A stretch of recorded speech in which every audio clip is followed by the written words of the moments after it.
Bienvenue à l'émission C'est mon Réma. Aujourd'hui, le Seigneur a une parole de bénédiction pour toi. Nous allons apprendre quelque chose d'important qui va nous accompagner tout au long de notre marche chrétienne. Et nous allons parler du chaos biblique. Pour cela, ouvrons nos Bibles dans le livre de Genèse au chapitre 1 à partir du verset 1. La Bible déclare « Au commencement, Dieu créa le ciel et la terre.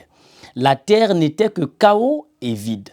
Il y avait des ténèbres à la surface de l'abîme et l'Esprit de Dieu planait au-dessus de l'eau. » La version hébraïque dit que l'Esprit de Dieu couvait la terre. Ici, cette notion nous révèle que l'Esprit avait le contrôle sur le chaos qui se passait parce que nous sommes dans un processus de création. Dieu façonne le monde à partir du chaos et tout est chaos à ce moment-là.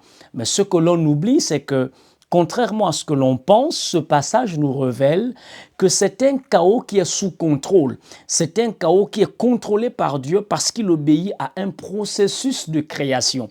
Ce n'est pas un chaos qui apparaît de façon ex nihilo. C'est un chaos qui est ordonné, qui est conditionné selon une temporalité bien définie. C'est pour cela que les versets qui suivent, vous allez voir que Dieu dira ensuite que la lumière soit. Ensuite, il va séparer la terre des eaux. Ensuite, il va ordonner la terre. Ça veut dire que le chaos que tu vis, le chaos que tu rencontres n'est que temporaire. Ne te fie pas aux situations difficiles que tu rencontres dans la vie. Dis-toi que Dieu a prévu une piste de sortie. Dieu a pourvu la fin de ce chaos. Ce chaos n'est pas éternel. Ce chaos est sous contrôle parce que c'est de ce chaos que naîtra le miracle.